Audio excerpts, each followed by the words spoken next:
Have you always had a large personality, Jay? That's the nicest way anybody's ever put it. No, it's like you have a great personality, but I just wonder if it's Have like you always worn people out? I wear people out. Like when I was younger, it was just like I was always on because I needed attention because I didn't get it from my family. So I needed attention. So I would kind of lash out and try to do what I can. Same. Yeah, I was always bonkers. And then it wasn't until I started doing stand-up where I was able to go, oh, I can take all this energy and harness it like wild horses into this one area.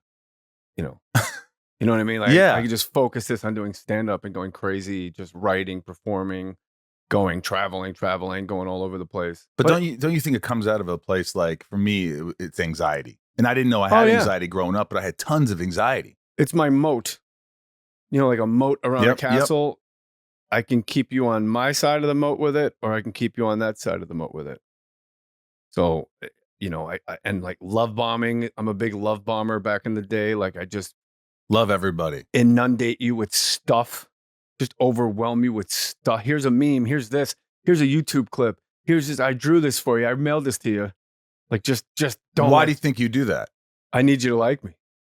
Really? Oh yeah. That's my first addiction is your approval. And what do you think caused that? Because for me, it's obviously we didn't like ourselves. I don't know if I didn't like myself, or I just me. It's more like, where is everybody? Like child of an alcoholic, youngest by 5 years, with an alcoholic parent and a dad that worked in Manhattan from New Jersey. It was just like I'm alone a lot. So I think if I get you, there's an anxiety of like you're not going to leave. Abandonment issues. But not even over, just like a low key abandonment issue, but also I do get a euphoria from the connection. I do love this. You love connection. But then I love it on my terms. Like that's why I love stand up. It's like, look at me. Show's over. I'm going to go to my hotel room. It's quiet and I'm just going to watch like To Catch a Smuggler for 2 hours. Or watch Catfish or something. I just watched I read an article. I read an article that was like, I watched an article. It's great, by the way. I watched this article, but I sent it to my friend, and it was like, it kind of made me a little nervous. And it was like, if you watch those crime shows, researchers find that people. Oh no, that's researchers find that people without children tend to be happier. That's a different article. I believe that. It was something along the lines of that the people that are addicted to crime shows and that's what they watch before they go to bed, there's something deeply disturbed about them. No, I don't think that's true. I hope not. No, it's stupid. You think it's stupid? Everything's sensationalized. Everything's either blue or red or like great for you or bad. Everything's you got to do the cold plunge. You got to do intermittent fasting. Do you do any of it? No, I like comfort. My body, I have this weird human body that's perfectly designed to fight infection and regulate itself upon my arrival into the world as a 3-pound premature fetal alcohol syndrome baby.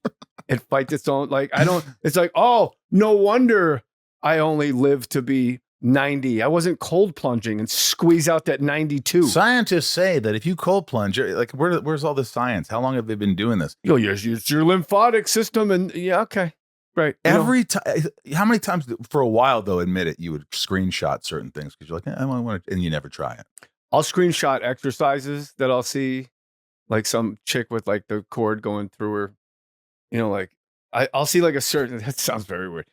I screenshot exercises to remember to do them. I can't even visualize it. I'm a bit of a fitness nut, Michael. You are now.